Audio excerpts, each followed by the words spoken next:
Magandang araw mga ka-viewers. Tayo ay magtatali ng quitis ulit sa bagong nabili ko.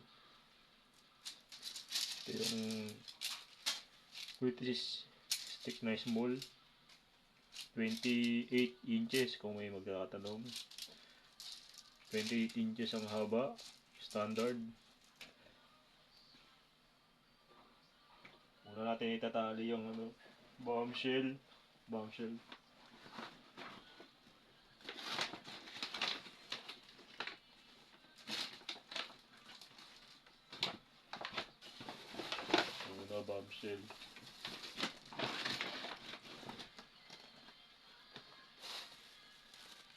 Kisling bombshell.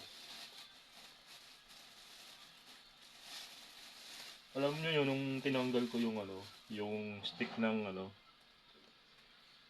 yun, di ba? Tinanggal ko yung mga himulmol na pinagtanggalan ng ng nabili ko sa tindahan kay Navarro.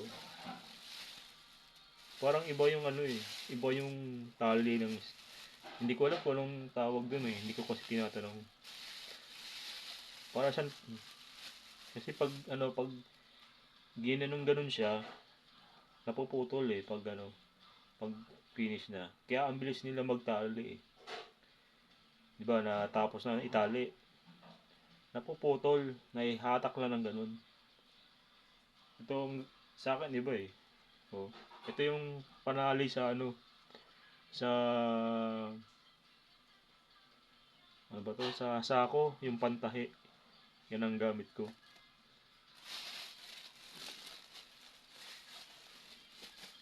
Yan ang gamit ko na pantahi. Yung sa hindi yung ewan ko kung anong tawag dun.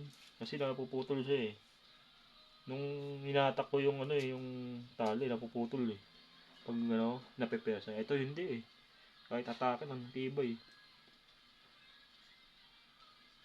Yung pala technique nila kaya mabilis sila magtali. Magtali tayo ng isa. Ngayon kasi nag-uulan, kaya magtatali ako kasi walang gawa.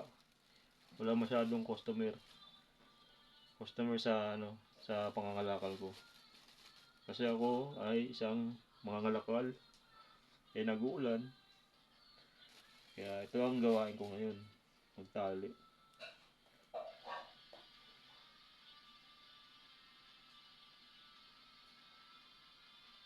Tali natin ng ganyan. 4 na ikot. Tapos ganyan.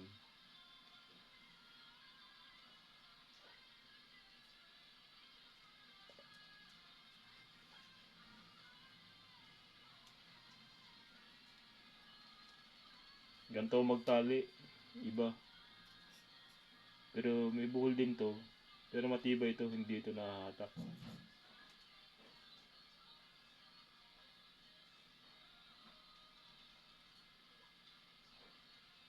Yan. Kaya mabagal Medyo mabagal ako kung Yan.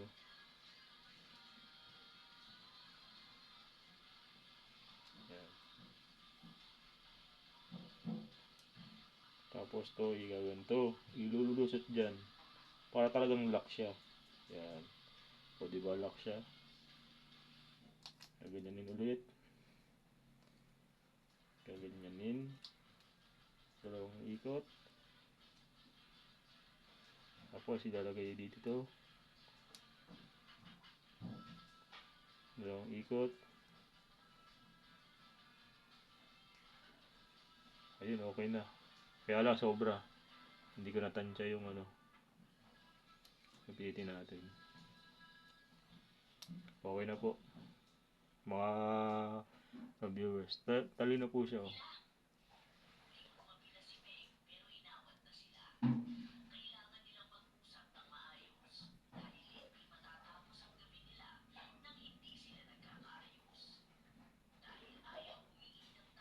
Yan po.